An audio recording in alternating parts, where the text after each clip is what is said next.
الله أكبر الله أكبر الله أكبر الله أكبر أشهد أن لا إله إلا الله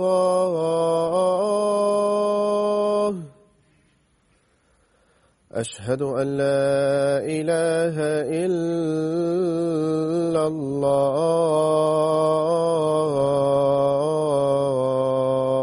الله أشهد أن محمدا رسول الله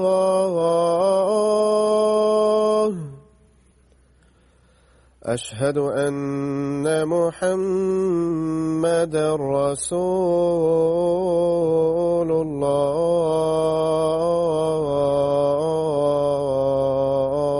الله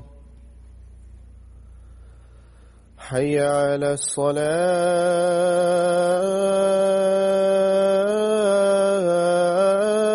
الصلاة حي على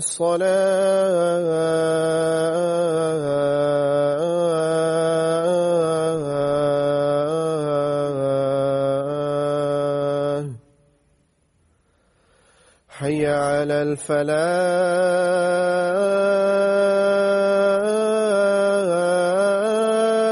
الفلاح حي على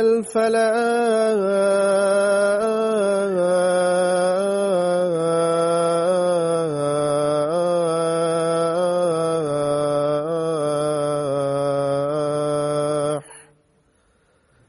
الله أكبر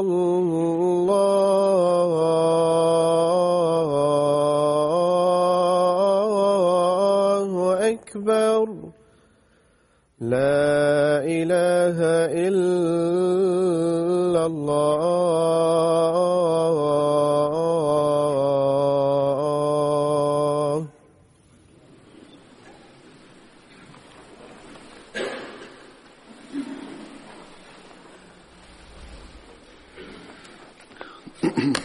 السلام عليكم ورحمة الله.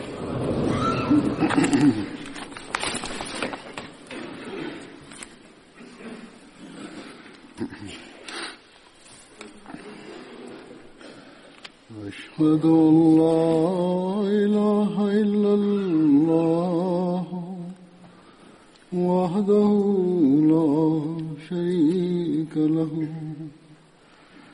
وأشهد أن محمدا عبده ورسوله أما بعد فأعوذ بالله من الشيطان الرجيم بسم الله الرحمن الرحيم الحمد لله رب العالمين الرحمن الرحيم مالك يوم الدين إياك نعبد وإياك نستعين اهدنا الصراط المستقيم صراط الذين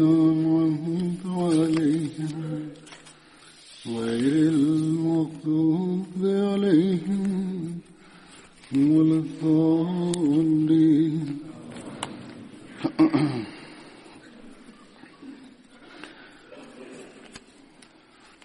After reciting the Tashahhud, Ta'awuz and Surah Al-Fatiha, Hazrat Khalifatul Masih V, Ayyadullah Ta'ala bin Aziz stated, Hazrat Khalad bin Amr bin Jammu Ansari was a Sahabi one of the companions of the Holy Prophet ﷺ who participated in the Battle of Badr.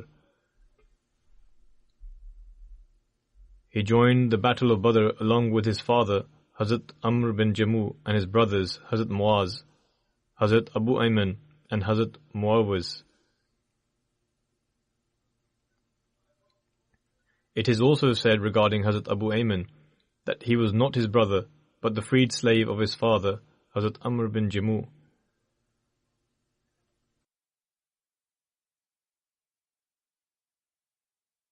When the Holy Prophet ﷺ set out for the Battle of Badr, he, along with his army, camped at Suqya, a place at the outskirts of Medina.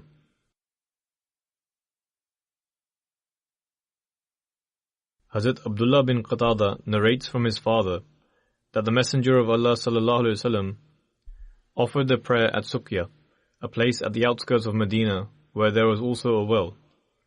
The Holy Prophet ﷺ prayed for the people of Medina.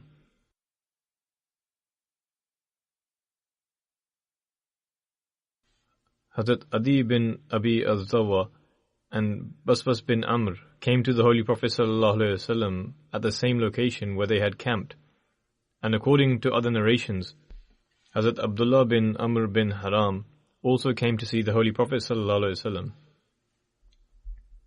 They submitted, "O Messenger of Allah ﷺ, you camping here and assessing the strength of the army is indeed an excellent thing, and we consider this as a good omen." The reason for this is because when the battle between us, i.e. Banu Salama and the Ahle Husayk, took place, we camped at this exact location. He is referring to an earlier incident prior to the advent of Islam. On the outskirts of Medina, there is a mountain called Zubab, and Husayka was situated not too far from there, where a lot of Jews resided. He states, "It was at this location that we also carried out an assessment of our army, and only permitted those who possessed the strength for fighting. Those who did not carry the strength to hold a weapon were sent back. Thereafter we advanced towards the Jews of Husayka. At the time, the Jews of Husayka wielded the most influence over the rest of the Jews. We then killed them in whichever manner we did. A huge battle took place between them. It was for this reason that he said to the Holy Prophet ﷺ, O Messenger of Allah, I am hopeful that when we are up against the Quraysh, God Almighty will grant your eyes comfort in relation to them, i.e., you will be granted victory just as we were granted victory before." Hazrat Khalad bin Amr states, "At sunrise, I went to my family in Khurba." Khurba is the name of the area where there were houses of the Banu Salama. He further states, "My father, Hazrat Amr bin Jamu, said that I thought you had left already." It was stated in the narration that was mentioned earlier that the father, Amr bin Jamu, also participated in the Battle of Badr. However, in fact, the father did not participate. This is what we learn from this and the subsequent narrations. "I thought you had left already." I told him that the Holy Prophet ﷺ is inspecting and surveying the people in the fields of Suqya. Upon this, Hazrat Amr said, "What a great omen it is. By Allah, I am hoping that you will attain the spoils of war and a victory over the idolaters of the Quraysh." The day we marched towards Husayka, we also camped at the same place. He is confirming the earlier narration which has been mentioned previously regarding the battle that took place between them and the Jews. Hazrat Khalad narrates that the Holy Prophet ﷺ changed the name of Husayka to Suqya. I had the desire in my heart to purchase the area of Suqya. However, Hazrat Sa'd bin Abi Waqqas had already purchased it before me in exchange for 2 camels. According to some, he had purchased it for 7 ounces of silver, i.e. 280 dirhams.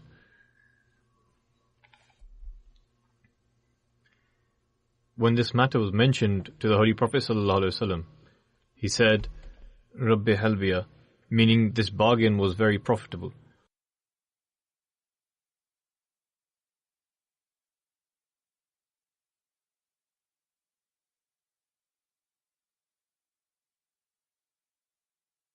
There is a slight error in the earlier account.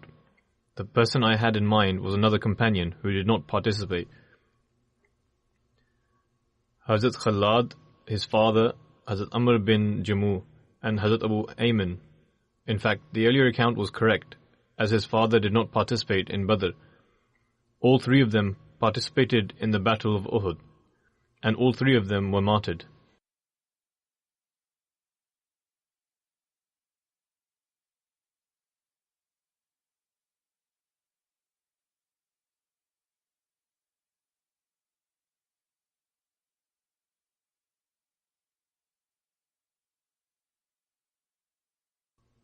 That is, their father, Hazrat Abu Ayman, and his brother, all 3 of them participated in the Battle of Uhud. Their father did not participate in the Battle of Badr.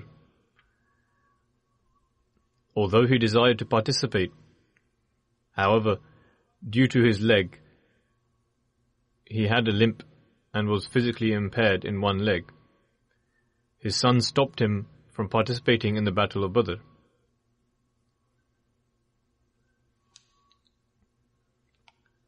In relation to Hazrat Khalad's father, Hazrat Amr bin Jamu, it is mentioned that when the Holy Prophet ﷺ urged to participate in jihad, Amr's sons prevented him from partaking in the battle due to an injury in his foot.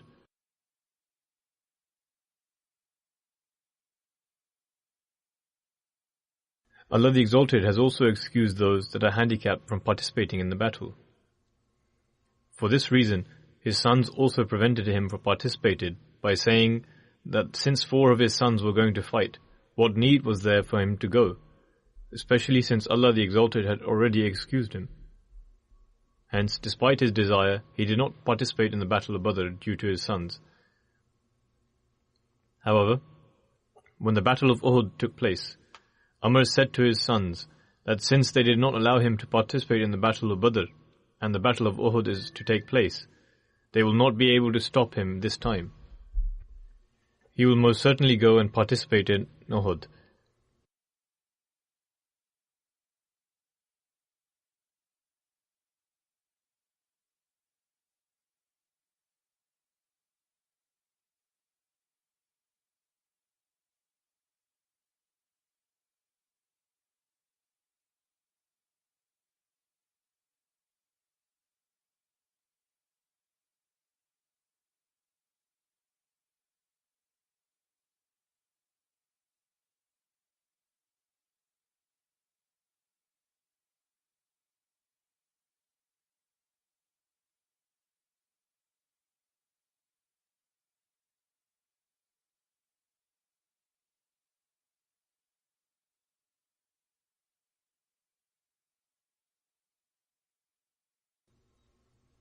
In any case, he said to them that they will not be able to prevent him, and that he will certainly participate. Upon this, his children tried to stop him due to his disability. Subsequently, he went to the Holy Prophet ﷺ himself with the intention that he will personally seek permission from him. He went to the Holy Prophet ﷺ and said, "My sons are trying to prevent me from participating in jihad once again. Initially, they prevented me from participating in Badr, and now they are not allowing me to go to Uhud. I wish to participate this jihad alongside you." He further said, "By God, I am hopeful that Allah the Exalted will hear my heartfelt desire and grant me martyrdom, and that I will enter paradise with this handicapped foot of mine." The Holy Prophet ﷺ replied, "O Amr, there is no doubt that Allah the Exalted has excused you owing to your disability, and jihad has not been made obligatory upon you.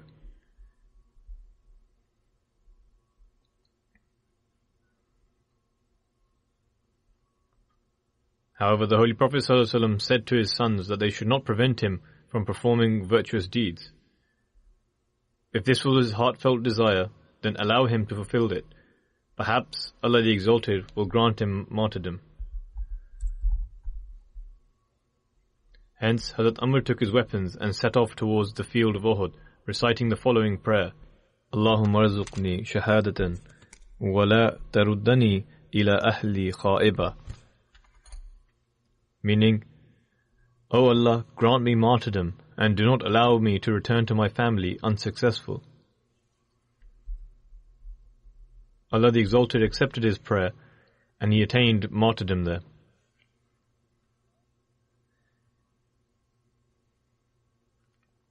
The mother of Hazrat Khalad, Hazrat Hind bint Amr, the name of her father as well as the name of her husband was Amr. Rather, that was the name of her father-in-law, and she was the paternal aunt of Hazrat Jabir bin Abdullah. On the occasion of the Battle of Uhud, she carried her husband, her son, and her brother on a camel after they were martyred. When instructions regarding them were issued, they were brought back to Uhud and were also buried there. When she found out that they had been martyred, initially she first wanted to take them back to Medina, but later brought them back. The details of this incident are mentioned as follows. It was the will of God Almighty that the martyrs of Uhud should be buried in Uhud. The details of this incident are as follows. Hazrat Aisha left her home with some women of Medina in order to acquire information about the Battle of Uhud. At that time, the commandments regarding the veil had not yet been revealed. When Hazrat Aisha reached Harra, she encountered Hind bint Amr, who was the sister of Hazrat Abdullah bin Amr. Hazrat Hind was ushering her camel forwards. The bodies of her husband, Hazrat Amr bin Jamu, her son, Hazrat Khalad bin Amr, and her brother, Hazrat Abdullah bin Amr, were placed on this camel. Hazrat Aisha inquired, "Do you have any information of the circumstances in which you have left the people behind?" When Hazrat Aisha inquired about the circumstances of the battlefield, Hazrat Hind replied that the Holy Prophet ﷺ was fine, and after him, all difficulties are easy, meaning that if the Holy Prophet ﷺ is alive, nothing else matters. Following this, Hazrat Hind recited the following verse: وَرَدَّ اللَّهُ الَّذِينَ كَفَرُوا بِغَيْظِهِمْ لَمْ يَنَالُوا خَيْرًا وَكَفَى اللَّهُ الْمُؤْمِنِينَ الْقِتَالَ وَكَانَ اللَّهُ قَوِيًّا عَزِيزًا.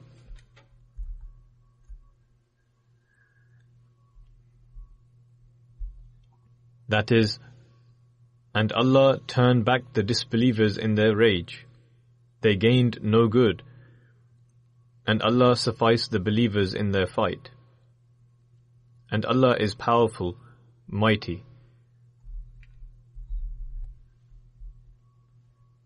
Hazrat Aisha inquired who was on the camel. Upon this, Hazrat Hind replied that it was my brother, my son Khalad, and my husband Amr bin Jamu.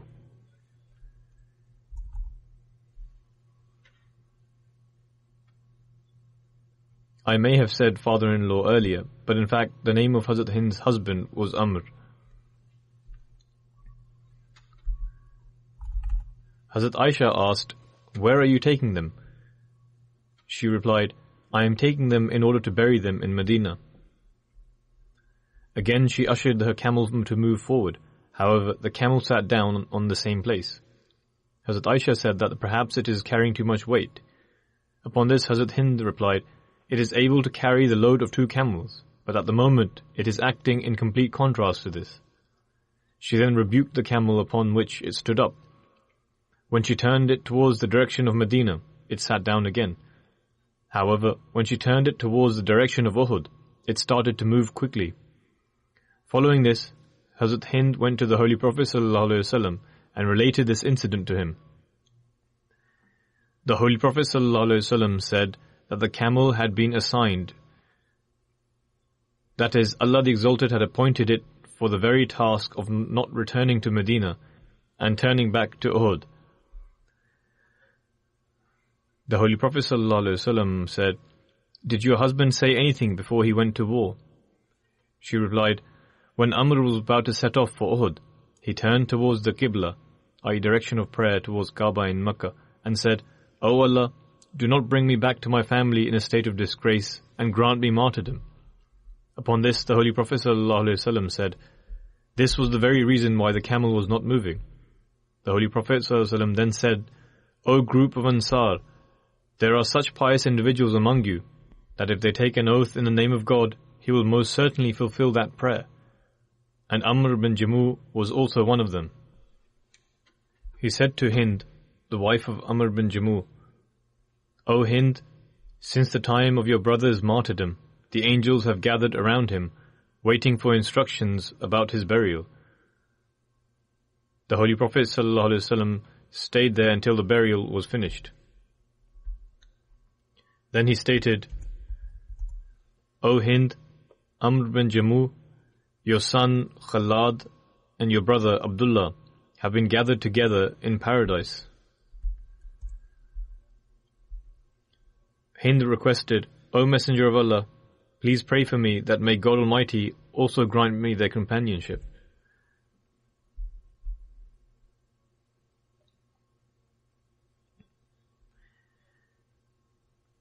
The second companion who will be mentioned today is Hazrat Uqba bin Amir. The name of his mother was Fuqayha bint Sakan, and his father was Amir bin Nabi. His mother had accepted the Holy Prophet ﷺ as well, and had the honor of pledging allegiance to him. Hazrat Uqba bin Amir was amongst the first 6 companions who accepted Islam in Makkah, and took the pledge of allegiance during the first bay'at that took place at Aqba. The details of this incident have been written by Hazrat Mirza Bashir Ahmad Sahib in Sirat Khatam al-Nabiyyin. Due to the efforts of the Holy Prophet ﷺ, the message of Islam had reached Medina.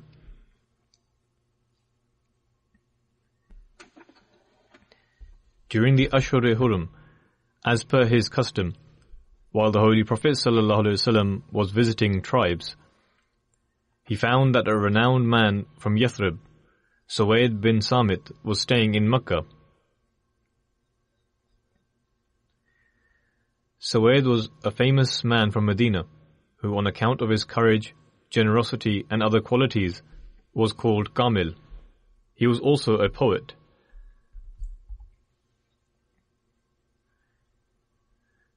Ascertaining his whereabouts, the Holy Prophet ﷺ reached his encampment and invited him to Islam. He said, "I also possess a special book named Majalla Luqman." The Holy Prophet ﷺ responded, "Let me hear a portion of it as well." Upon which he recited a portion of this scripture. The Holy Prophet ﷺ praised it, saying, "There are good things in it, but the book which I possess is extraordinarily exalted and sublime." As such, the Holy Prophet ﷺ recited a portion of the Holy Quran to him. When the Holy Prophet ﷺ finished, he said, "Indeed, this is a very good book." Although he did not become a Muslim, he completely agreed with the Holy Prophet and did not reject him. Alas, after his return to Medina, he did not receive much respite and was killed in a conflict. This is prior to the Battle of Bu'as. After that, during the same era, that is, prior to the Battle of Bu'as, the Holy Prophet ﷺ was visiting tribes during the occasion of Hajj, when he suddenly spotted a few men. These people were from the Aus tribe, and had come to seek help from the Quraysh against their idolatrous rivals, the Khazraj. This occurrence is also prior to the Battle of Buas. Thus, their seeking assistance was a part of their preparations of the war. The Holy Prophet ﷺ went to them and invited them to Islam. Upon hearing his address, a young man named Iyas could not restrain himself and said, "By God, to which this man, i.e. Muhammad ﷺ, calls us is greater than that for which we have come here. I.e. it is better than our plea to assist us with the war." But the chieftain of that group took a handful of pebbles and threw it at his face, saying, "Be quiet, we have not come here for this purpose." And in this manner the matter was disposed of. However, it is written that when Iyas returned to his homeland and was about to die, the words of the kalima were upon his tongue.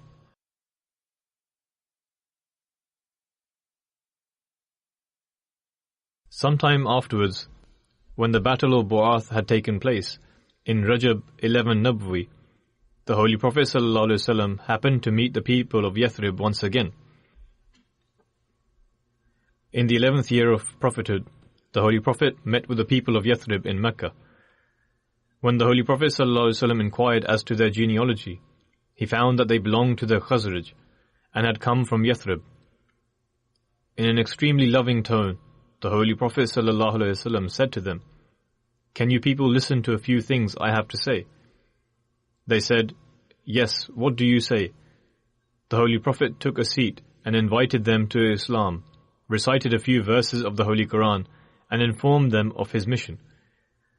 These people looked at each other and said, "This is our opportunity, lest the Jews excel us." And saying this, they all became Muslim. These were 6 people whose names are as follows: Abu Umama Asad bin Zurara, who was from the Banu Najjar and was the very first in his affirmation; Auf bin Harith, who was also from the Banu Najjar, which was the tribe of the maternal kindred of Abdul Muttalib, the grandfather of the Holy Prophet; Rafi bin Malik, who was from the Banu Zurayq. On this occasion, the Holy Prophet ﷺ bestowed the entirety of the Holy Quran to him, which had been revealed thus far. Qutbah bin Amir, who was from the Bani Salama; Uqba bin Amir, who was from the Bani Haram.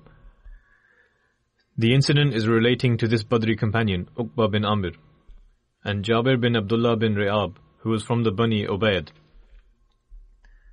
After this, these people took leave of the Holy Prophet ﷺ, and upon their departure they said, "We have been greatly weakened by civil war, and there are many disagreements between us.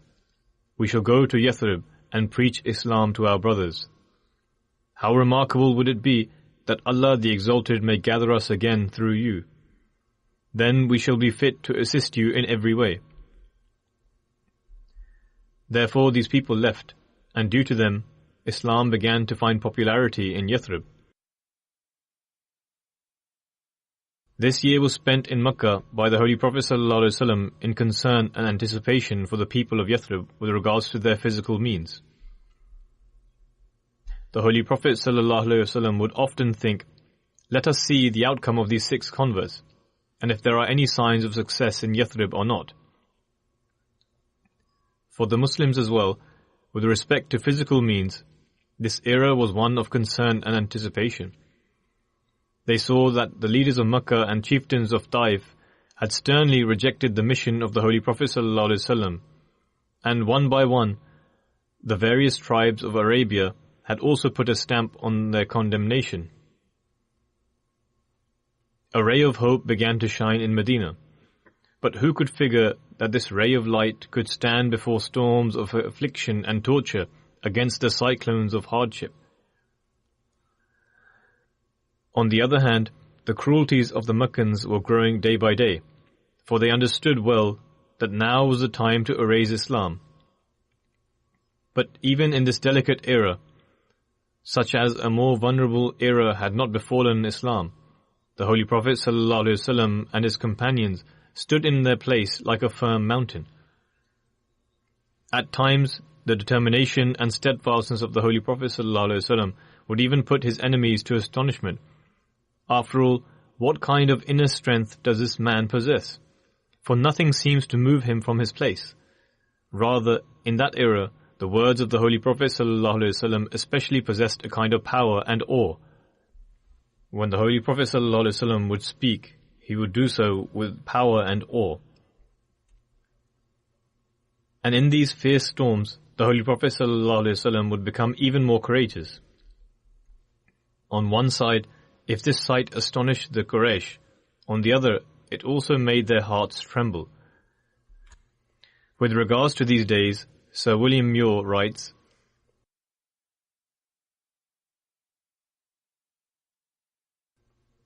Muhammad, thus holding his people at bay, waiting in the still expectation of victory, to outward appearance defenseless, and with his little band, i.e. the followers of the Holy Prophet ﷺ, as it were in the lion's mouth, yet trusting in his almighty power, whose messenger he believed himself to be, resolute and unmoved.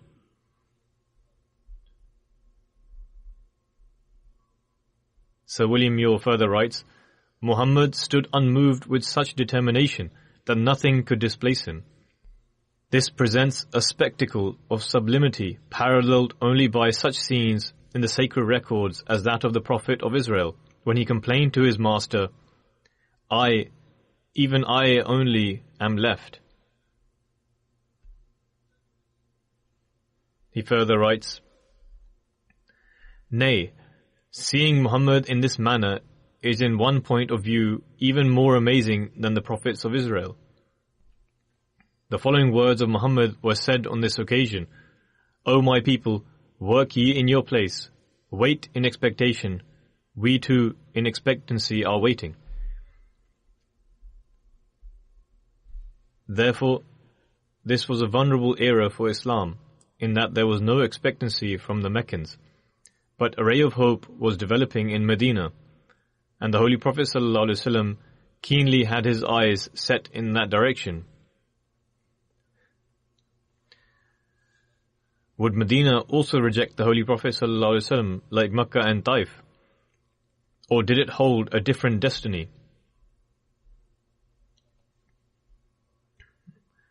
Therefore, when the occasion of Hajj came, the Holy Prophet ﷺ very avidly left his home and reached Aqba, near Mina, and looked here and there. Suddenly, the Holy Prophet ﷺ noticed a small group of people from Yathrib, who immediately recognized the Holy Prophet. They came forward and met the Holy Prophet ﷺ with extreme love and sincerity.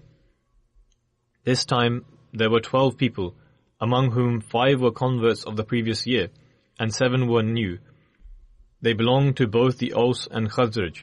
Their names are as follows: Abu Umama Asad bin Zurara, Auf bin Haris, Rafi bin Malik, Qutbah bin Amir, Uqbah bin Amir.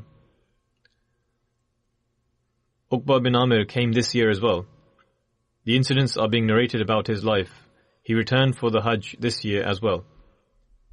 Muaz bin Haris, who was from the Bani Najjar, Zakwan bin Abdi Qais, who was from the Bani Zurek tribe, Abu Abdurrahman Yazid bin Thalaba,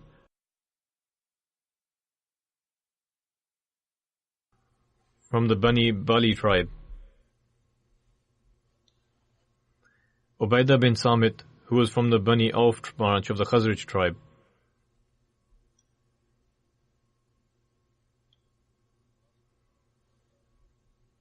Abbas bin Ubadah bin Nazla, from the Bani Salim tribe, Abul Haytham bin At-Taham, from the Bani Abdul Ashhal, and Uwaym bin Sa'idah, who was from the Bani Amr bin Auf clan of the Aus tribe.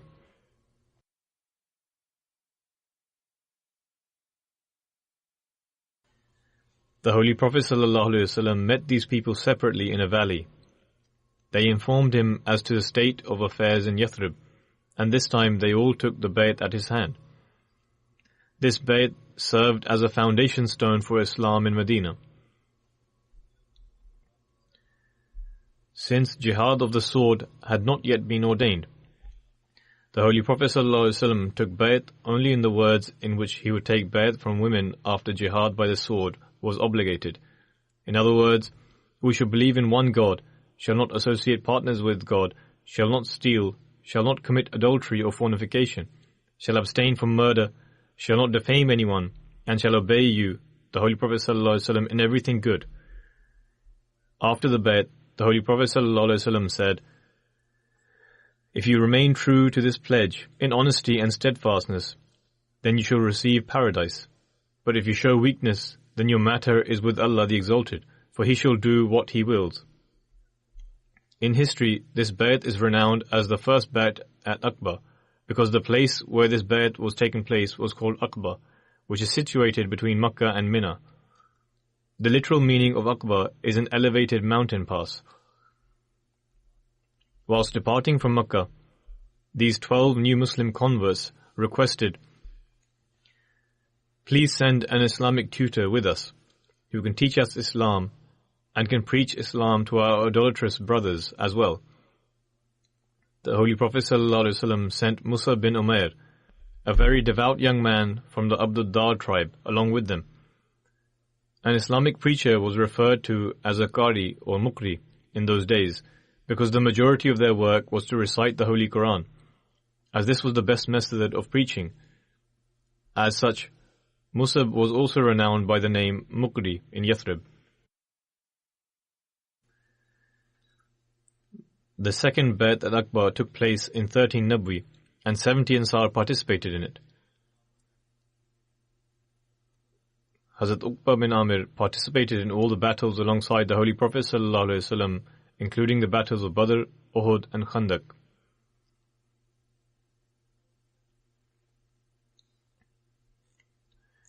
He was noticeable in his armor on the day of Badr because of his green clothes. He was martyred in 12 Hijri during the Battle of Yamama, which took place during the Caliphate of Hazrat Abu Bakr radiallahu anhu. Hazrat Uqba bin Amir states,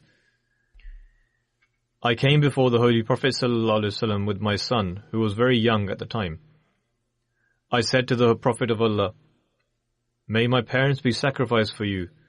Please teach my son those prayers which he can recite before God, and bless him. The Holy Prophet ﷺ stated, O child, recite, Allahumma inni as'aluka sihhatan fi imani, wa imanan fi husni khuluqin, wa salaha yatba'u najah, which means, O Allah, I seek health from you in the state of being a believer, and sincerely pray for compassion, and pray for success after attaining virtue. May Allah the Almighty continuously elevate the ranks of the companions.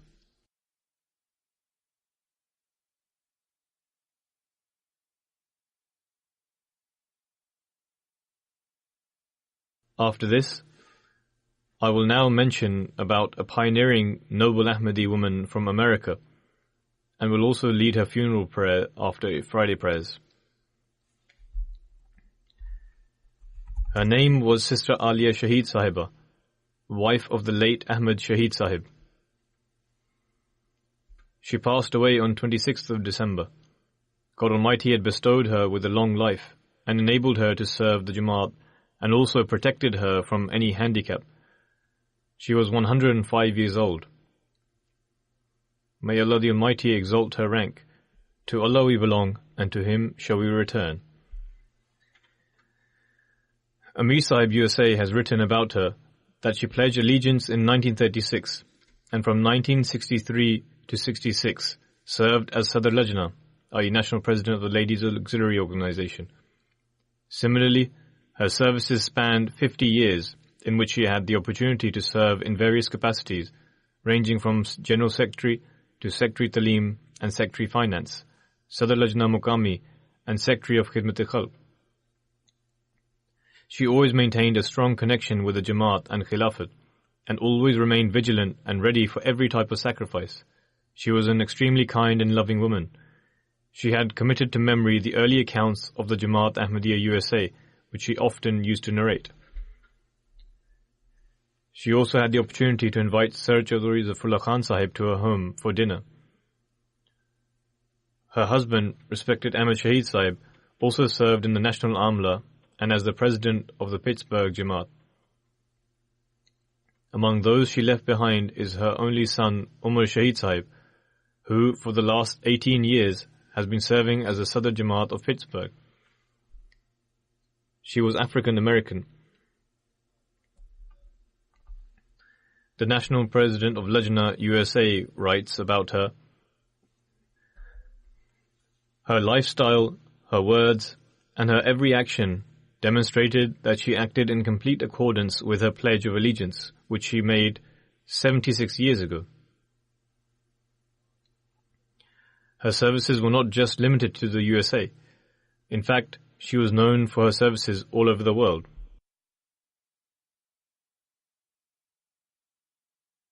The national branches of the Lajna Auxiliary for every country used to be centralized under the Sadr Lajna of Pakistan, at which time Hazrat Maryam Siddiqa Sahiba, who was the wife of Hazrat Muslim Maud radhiyallahu anhu, served as a Sadr Lajna of the entire world.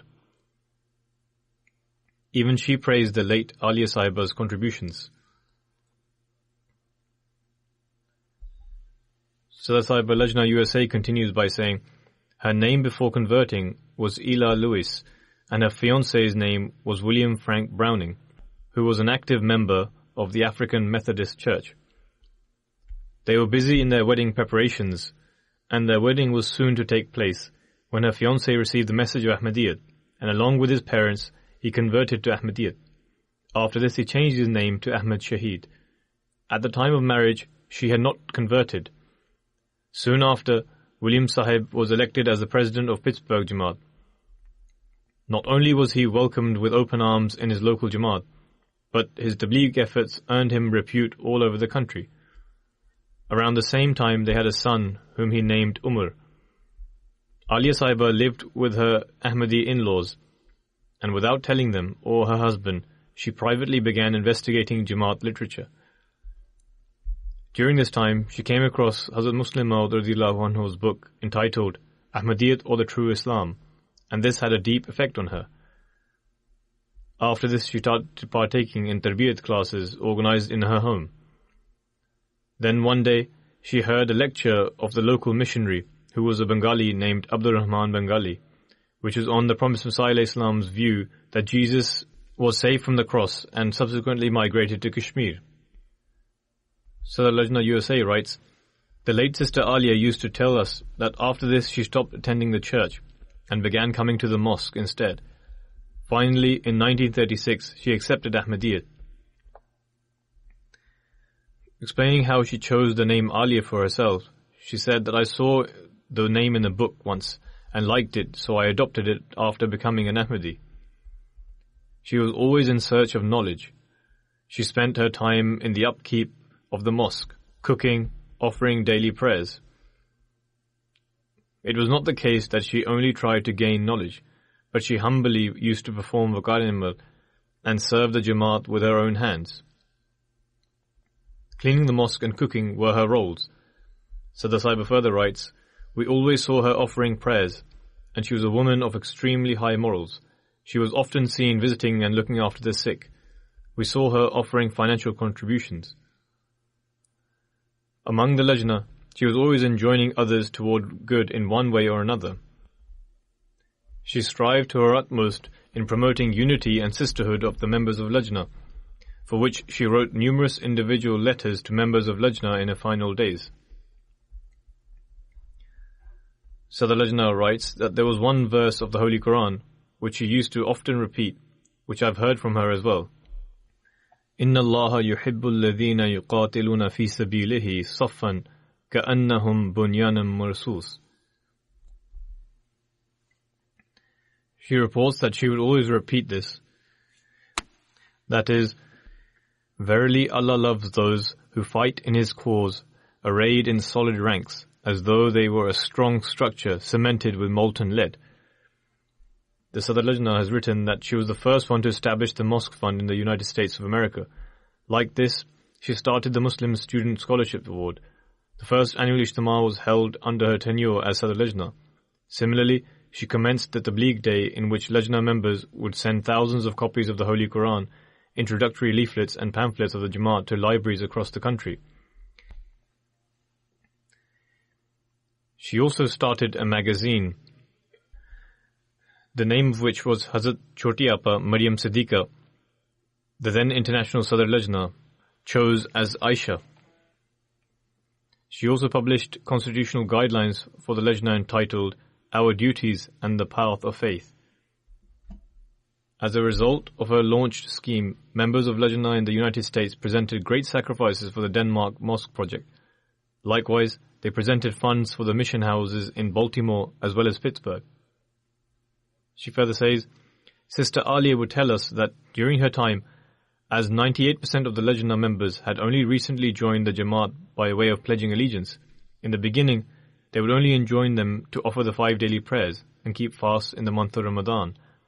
Likewise, instead of making them wear the hijab from day one, we would start by bringing their attention to wearing appropriate clothing, telling them first to make their clothing suitable. Then the next step would be to wear the hijab. Unlike a trend that has commenced nowadays, that those even wearing the hijab have began taking it off. She, on the other hand, would guide them from one step to the next, striving to provide spiritual training.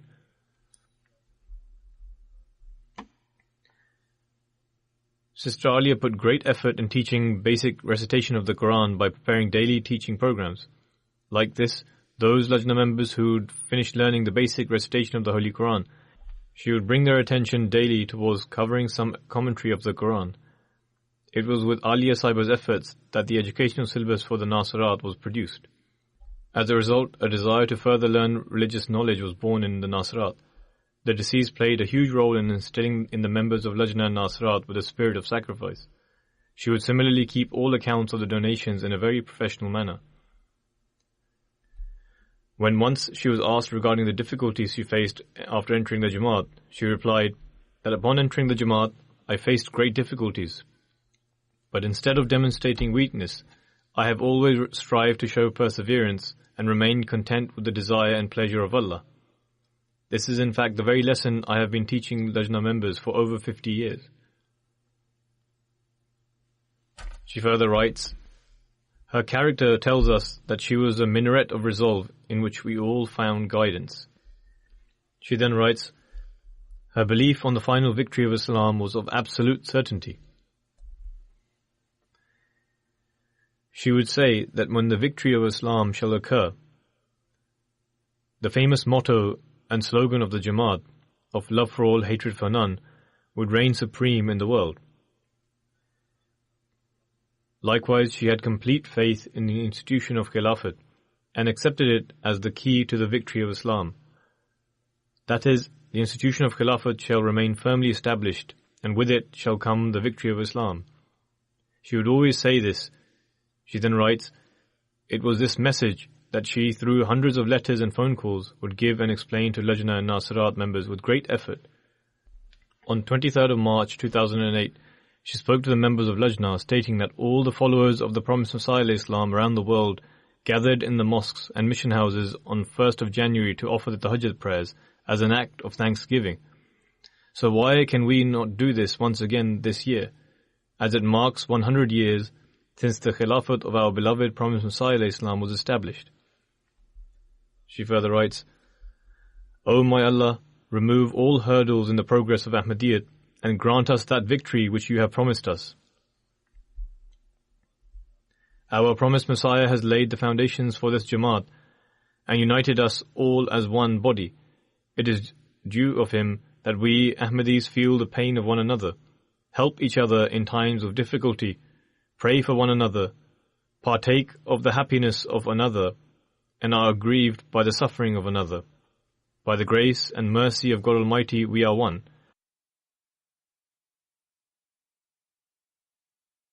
She then wrote in her message to the new converts in Lajna Maila there,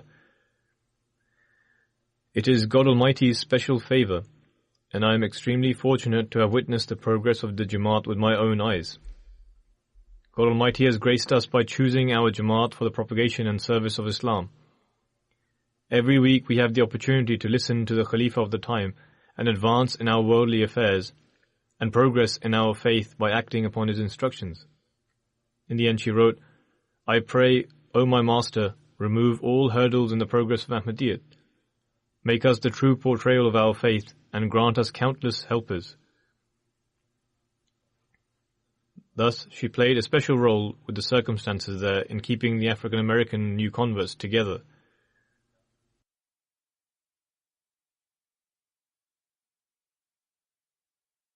Her son Umar Shahid Sahib, who is the president of the Pittsburgh Jamaat, writes, Due to Ahmadiyyat and Khilafat, my parents became soldiers in the defense of Islam. My mother would regularly write to you, he is writing to me, and would also encourage me to write to the Khalifa. He further writes, Pray that my children and I are able to follow in her footsteps.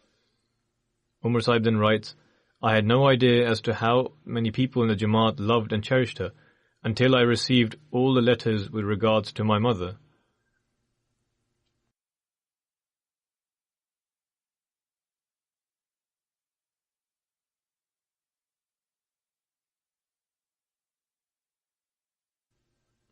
Another local American Ahmadi, Sister Alia Aziz Lord, writes, Having accepted Ahmadiyyat, she, i.e. the late Alia Shaheed, lived an exemplary life as an Ahmadi. When she was serving as Talim Secretary, no one wanted to fail her exams because of her, and thus we would all get together and prepare for the test. She then says, she was much older than me, but that would not stop her in treating me as a friend. There is one thing I noticed whenever an academic question was posed to her. Rather than giving her own opinion and mentioning additional things, she would always present the Islamic teaching. She had a strong bond with God Almighty, which was something that continued to draw others towards her.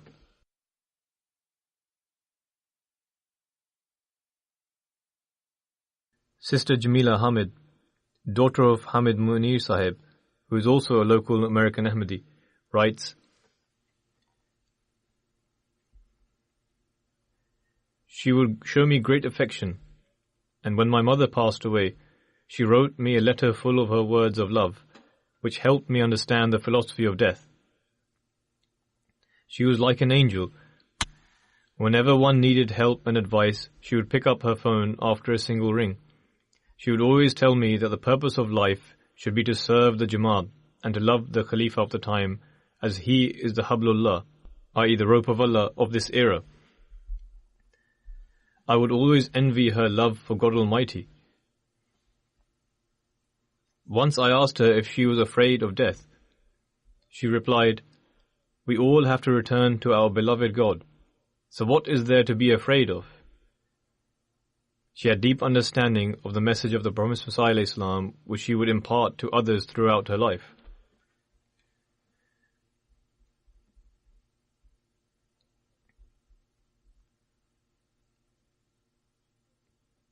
Another Ahmadi, Dr. Rashida Ahmed, who is also originally from America, states, She herself would strictly adhere to the teachings of Islam, but would advise others in a very loving manner. The love of God Almighty was reflected from her every action and deed.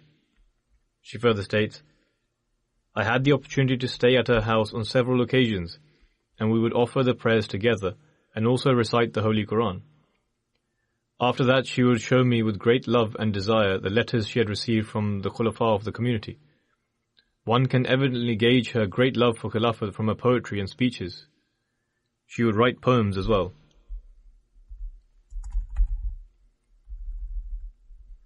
She further states, She demonstrated great patience. I would call her every month and inquire about her health, and she never once voiced a complaint about her deteriorating health. In fact, she would always recall the blessings of God Almighty and express her gratitude. Another Ahmadi, who is also originally from America, Sister Aziza, who is the wife of Al-Haj Rashid, states, Sister Alia Shahid Sahiba was an embodiment of the motto, love for all, hatred for none.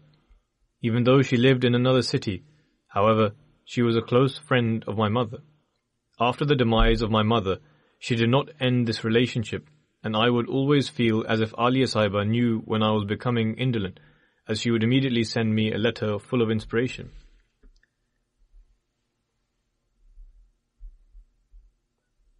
Another Lajna member, Khulat Sahiba, writes, I became acquainted with Alia Sahiba when I first came to USA in 1949. I was 8 years old at the time when I first met her. She was extremely loving and friendly, and had a personality that would leave a positive impression on others. She had an extremely long-held and firm bond with the Khilafat. She would mention about her correspondence and letters with Hazrat Muslim Maud radhiyallahu anhu. Her services for Lajna-e-Maila USA will always be remembered. She had an astounding spiritual persona, and despite being 100 years old, she would attend the Jalsas, which serves as a model for us. May God Almighty elevate her status, and the spirit and passion she had to serve the Jamaat, which her son also mentioned. May God Almighty instill that in her progeny as well.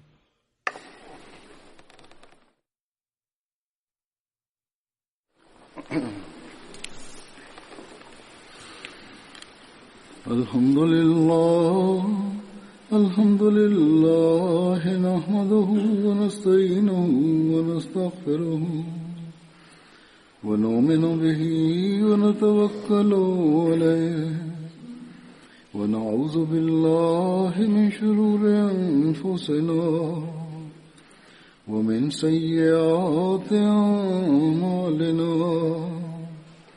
من يهده الله فلا مضل له ومن يضلل فلا هادي له ونشهد أن لا إله إلا الله ونشهد أن محمدا عبده ورسوله عباد الله رحمكم الله إن الله يأمر بالعدل والإحسان وإيتاء ذي القربى وينهى عن الفحشاء والمنكر والبغي يعظكم لعلكم تذكرون اذكروا الله يذكركم وادعوه يستجب لكم ولذكر الله أكبر.